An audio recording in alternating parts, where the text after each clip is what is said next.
की आवाज से ही वीनू सजग हो गई। आंखें किताब के पन्नों पर अटकी थीं, लेकिन मन आने वाले के कदमों की आहट के साथ अतीत में भटक रहा था। सजीद जी मम्मी बरामदे से ही विनय अंकल को सीधे अपने कमरे ले जाती थीं। अंकल वहां 2-3 घंटे बैठते। इस बीच रमिया चाय नाश्ता लेकर आती। फिर किसी बहाने से मम्मी रमिया को बाजार भेज देती। साथ में वीनू और शीना को भी भेज दिया जाता। और जब तक तीनों वापस लौटकर आती, अंकल जा चुके होते थे। शाम से ही मम्मी सजने संवरने लग जाती थीं। सुंदर तो थीं ही, पर सुंदरता के साथ सही कपड़े पहनने और बालों को संवारने का अंदाज उनकी सुंदरता में 4 चांद लगा देते। वो इस बात से बेखबर रहती कि नन्ही वीनू उन्हें टुकर टुकर देख रही है। इसी तरह वीनू ने जिंदगी के 18 साल बिता दिए, पर आज तक समझ नहीं पाई कि ये अंकल कौन हैं, उसके पापा के कोई रिश्तेदार या कोई मित्र। बुआ ने उसे एक दिन बताया कि ये पुछल्ला मायके से ही मम्मी के साथ आया था। अंकल मम्मी को कंप्यूटर सिखाने आया करते थे। कंप्यूटर सीखते सीखते दोनों का रिश्ता कब दोस्ती और फिर प्यार में बदलकर परवान चढ़ गया, पता ही नहीं चला। कहते हैं इश्क और मुश्क छिपाए नहीं छिपते। आखिर एक दिन दोनों को घर के लोगों ने रंगे हाथ पकड़ लिया। फिर मम्मी का घर से बाहर निकलना बंद हो गया। घर वालों ने मम्मी को संभलने का एक मौका और दिया, लेकिन प्यार का ये रिश्ता न टूटना था न टूटा। अंकल उनकी आदत बन चुके थे। दोनों का रिश्ता आई लव यू से ऊपर पहुंच चुका था। तो फिर शादी क्यों नहीं कर ली दोनों ने? उम्र आड़े आ गई। अपनी बेटी से 20 साल बड़े शादीशुदा अंकल से शादी करने की अनुमति तेरी नानी कैसे देती? मेरे भाई की ही जिंदगी बिगड़नी थी सो बिगड़ गई, बुआ बताते हुए उदास हो जाती। जब छोटी थी तो अंकल उसके लिए ढेरों खिलौने और टॉफियां लेकर आते, उसे प्यार करते, उसके साथ थोड़ी देर खेलते। अब तो वो अंकल के आते ही पढ़ने की एक्टिंग करने लगती या बिस्तर में दुबक जाती। शाम होते ही उसे उदासी घेर लेती। उसकी इच्छा होती घर के सारे दरवाजे और खिड़कियां बंद कर दे। शीना छोटी थी, शाम होते ही सो जाया करती। पर समस्या तो वीनू के सोने की थी। उसे जल्दी सोने के लिए कई हिदायतें दी जातीं। मम्मी के पास कुछ घंटे बिता कर अंकल अपने घर वापस लौट जाते, लेकिन वो आंखें बंद किए बिस्तर पर लेटी हुई भी जाग रही होती। अपनी बंद पलकों में पापा को ढूंढती रहती। मम्मी और पापा की चाहे न बनती हो, पर पापा उसे बेहद प्यार करते थे। अंधेरे में भी पापा की आंखों की वो चमक आज तक कहां भूल पाई है। आखिरी बार घर छोड़ने से पहले वो देर तक उसे अपने सीने से लगाकर रोते रहे। फिर उसके माथे पर हाथ फेर कर जल्दी से चले गए, कहां कोई नहीं जानता। उनके आने की उम्मीद में वो वर्षों दरवाजे पर एक हल्की सी आहट से भी दौड़ पड़ती थी। मां की उंगली पकड़कर वीनू पहली बार स्कूल गई थी। तभी भी अंकल ही उसके साथ थे। स्कूल की पढ़ाई कब खत्म हो गई उसे पता ही नहीं चला। फिर कॉलेज। वीनू ने राहत की सांस तब ली जब उसे आईआईटी खड़गपुर में दाखिला मिला। उसे ऐसा लगा मानो मकड़ी ने जाले के एक तार को झटके से तोड़ दिया हो, लेकिन अभी भी वो चारों तरफ से उन्हीं जालों में घिरी हुई थी। मां के साथ अंकल ही उसे हॉस्टल तक छोड़ने गए थे। छुट्टियां होती तो वो कांप जाती। उसे लगता कि अब फिर उसे उसी नरक में जाना पड़ेगा। काले पानी की सजा के समय को वीनू अपने संपूर्ण अस्तित्व के साथ कछुए की तरह समेट लेती। यद्यपि उसे छेड़ने की हिमाकत अब कोई नहीं करता था। मां भी अब उसकी खामोशी से डरने लगी थीं। उनके पास अब वो ही तो रह गई थी। शीना को तो होश संभालते ही हॉस्टल भेज दिया गया था। आखिर अंकल की अपार संपत्ति किस काम आती। वीनू को अंकल कभी भी अच्छे नहीं लगे। उसे तो क्या, घर में किसी को भी अच्छे नहीं लगे। बचपन का वो किस्सा उसे भुलाए नहीं भूलता जब उस दिन मम्मी नानी से पापा की शिकायत कर रही थीं। तब नानी कितनी देर तक मां को समझाती रही थीं। तू समीर पर मारने का आरोप लगाकर उसे छोड़ रही है। हाथ तो उसने तुझ पर तब उठाया न जब पराए मर्द की बाहों में तुझे देख लिया था। बड़ी मौसी ने भी मां को चेतावनी दी थी, हिमपात में घोंसला बना रही है, तू देखना एक दिन पछताएगी। पर मम्मी अपनी ही जिद पर अड़ी थी। एक बार विनय की समझदारी और कॉन्फिडेंस देखेंगी तो आप भी चकित रह जाएंगी। वो मेरी बात ध्यान से सुनते हैं, तवज्जो भी देते हैं, मेरी केयर करते हैं। घूमना फिरना, महंगे कपड़े पहनना, बेशकीमती जेवर पहनना, ये ही हैं न तेरी बातें जिन पर तेरा वो आशिक तवज्जो देता है। एक बार मन भर गया तो दूध में पड़ी मक्खी की तरह निकाल कर फेंक देगा तुझे। ऐसा कभी नहीं होगा दीदी। हेमा मालिनी, सायरा बानू, सुष्मिता सेन सभी ने अपने से बड़ी उम्र के पुरुषों से डेट की और फिर शादी भी कर ली। लेकिन तेरा ये आशिक तुझसे कभी शादी नहीं करेगा। वो शादीशुदा है, उसकी पत्नी है, बच्चे हैं। हमेशा के लिए दूसरी औरत बनकर रह जाएगी। और वैसा ही हुआ भी।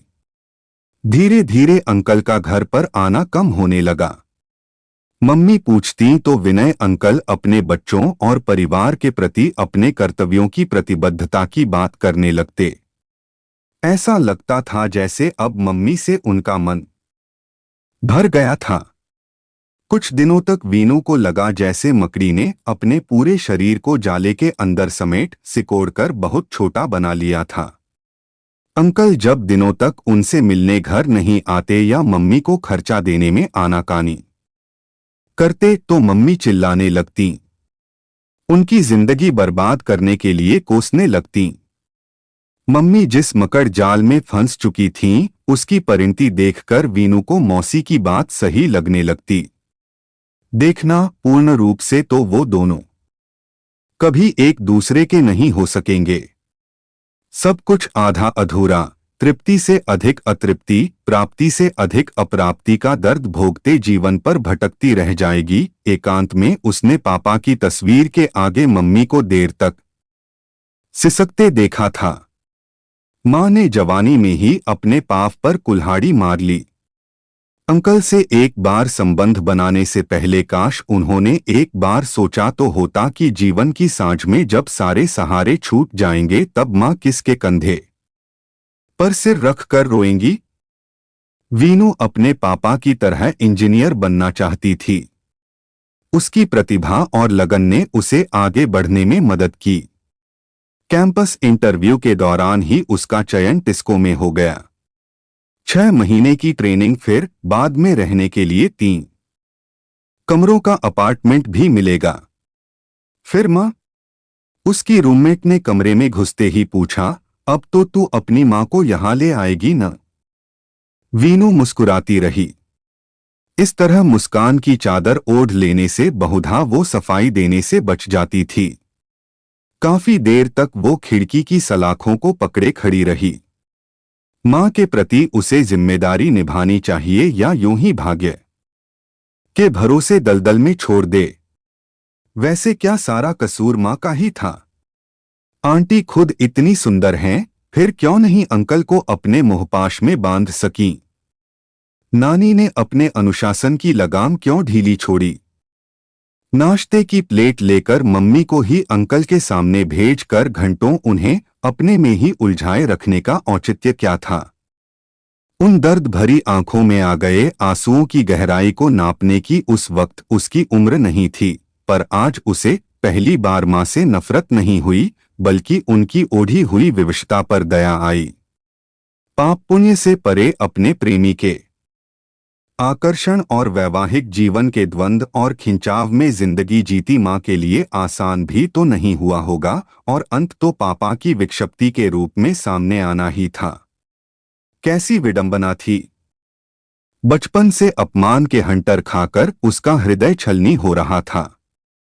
उस पर भयानक मुखौटे पहने उसके रिश्तेदार उसे भयभीत करते।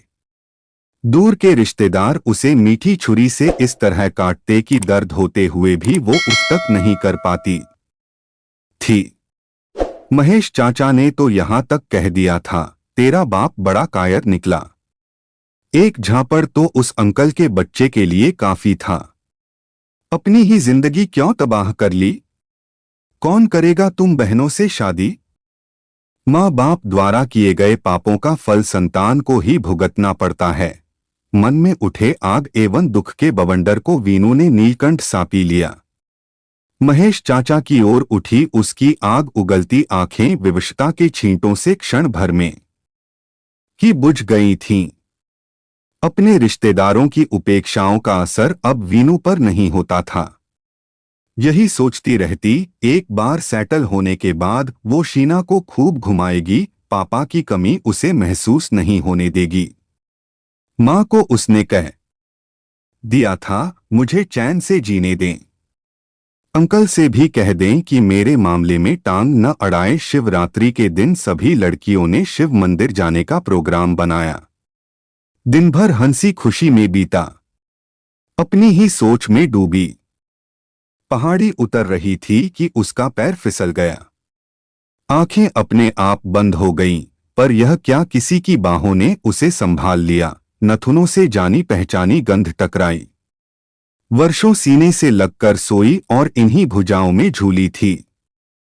तभी उसके मुंह से निकला, पापा आपने अपनी वीनू को नहीं पहचाना। अब चार भुजाओं का कसाव बढ़ गया। सिसकियों की आवाज और आंखों से बहती अश्रुधारा। उस बहाव में मकड़ी के जाल टूट टूट कर बहते गए। पापा के साथ ही वो उनके शानदार बंगले पर पहुंच गई। ऐसा लगा वो उनके मन से कभी निकली ही नहीं थी। हर तरफ उसकी और शीना की तस्वीरें थीं। सबसे झटका उसे तब लगा जब उसने पापा के पलंग के बगल में रखी मेज पर मां की तस्वीर देखी। तो क्या पापा अभी तक मम्मी को प्यार करते हैं?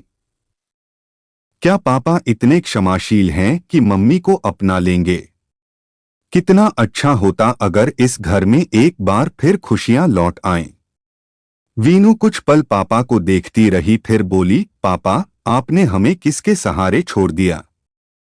वर्षों अंधकार में बाहें फैलाए मैं आपको ही तलाशती रही। क्या दोष था हमारा? दोष सिर्फ किस्मत का था बेटी। सब कुछ छिन जाने के बाद मेरी सोचने समझने की शक्ति चली गई थी। पापा मम्मी को अपनी गलती का एहसास अब हो रहा है। आपकी तस्वीर के आगे आंसू बहाती रहती हैं। अगर हम उन्हें निकाल नहीं पाए तो वो दलदल में पूरी तरह से धंस जाएंगी। वीनू तेरी माँ एक कमजोर लता है जो पास खड़े बरगद से लिपट गई। वहां से उसे हटाना मेरे लिए संभव नहीं था, इसलिए मैं खुद उसकी जिंदगी से निकल गया। आप भी तो शीतल वृक्ष हैं। वीनू बोली, प्लीज मम्मी को बचा लीजिए। मैंने अपने घर के दरवाजे कभी बंद नहीं किए, इस आशा में कि शायद तुम कभी आ जाओ। लो मैं इसे और अच्छी तरह खोल देता हूं। पापा की सागर सी गंभीर आंखों को छलकते देखने की भी उसे सुध नहीं रही। आज वीनू को मानों पर लग गए थे। अब वो आकाश की ऊंचाइयों को भी छू लेगी।